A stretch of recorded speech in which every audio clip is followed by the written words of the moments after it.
अस्सलाम वालेकुम प्यारे बहनों और भाइयों, मैं हूं अनम और आप देख रहे हैं अनम हसन फूड। तो जी सर्दियां आने वाली हैं तो चाय के बिना तो सर्दियों का मज़ा आता ही नहीं, इसलिए चाय की बहुत ही कड़क रेसिपी आपके लिए लेकर आई हूं। लेकिन आपने कंप्लीट वीडियो देखनी है, अगर आप वीडियो बीच में से स्किप करेंगे तो आपको बहुत सारे पॉइंट मिस हो जाएंगे। तो वीडियो को पूरा देखिएगा। आइए रेसिपी को स्टार्ट करते हैं। चैनल पर नए हो तो चैनल को सब्सक्राइब कर लीजिएगा। तो चलें जी, 2 कप हम चाय बनाते हैं बहुत ही कड़क किस्म की। उसके लिए सबसे पहले मैंने 2 खाने के चम्मच चीनी के एक देगची में शामिल किए हैं। नीचे मैंने बहुत स्लो सी आग जला दी है, यानी कि आप समझ लें मैंने दम की आग जलाई हुई है इस देगची के नीचे। आपने चम्मच को हिलाते रहना है और चीनी को इधर उधर करते रहना है, क्योंकि आपकी चीनी इक्वली पिघलनी चाहिए। आग आपने बिल्कुल दम की रखनी है। अगर आप तेज़ आग रखेंगे तो चीनी आपकी जल जाएगी, ब्लैक पड़ जाएगी, उससे जो चाय का टेस्ट है वो ख़राब हो जाएगा।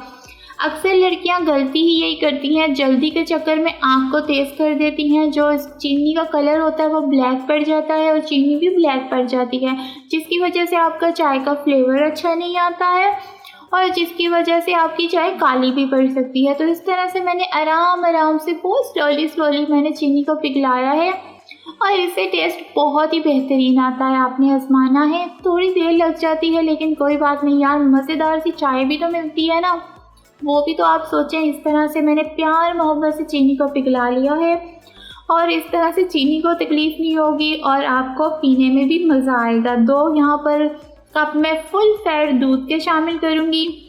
चीनी नीचे से जो पिघली हुई थी वो दोबारा से जम चुकी है क्योंकि मेरा दूध ठंडा था। तो टेंशन आपने बिल्कुल नहीं लेनी। 2 कप हमने फुल फैट दूध के शामिल कर देने हैं और थोड़ा सा पानी शामिल कर देना है। 2 कप यहाँ पर मैं बना रही हूँ सिर्फ, अगर आपको ज़्यादा बनाने हैं तो आप ज़्यादा बना सकते हैं। तो जैसे ही हमारा दूध उबलने लग गया है, हम इसमें पत्ती के 2 यानी कि चम्मच शामिल कर देंगे। 2 टीस्पून यहाँ पर हमने शामिल करने हैं पत्ती के। अगर आप ज़्यादा पत्ती का इस्तेमाल करते हैं तो आप ज़्यादा कर सकते हैं। अगर थोड़ी लाइट आप चाय पीते हैं तो ये लाइट का ही मैं आपको बता रही हूँ, ज़्यादा कड़क यानी कि वो नहीं किस्म की जिसमें ज़्यादा पत्ती होती है। तो 2 टीस्पून मैंने शामिल किए हैं और चाय मेरी पक रही है।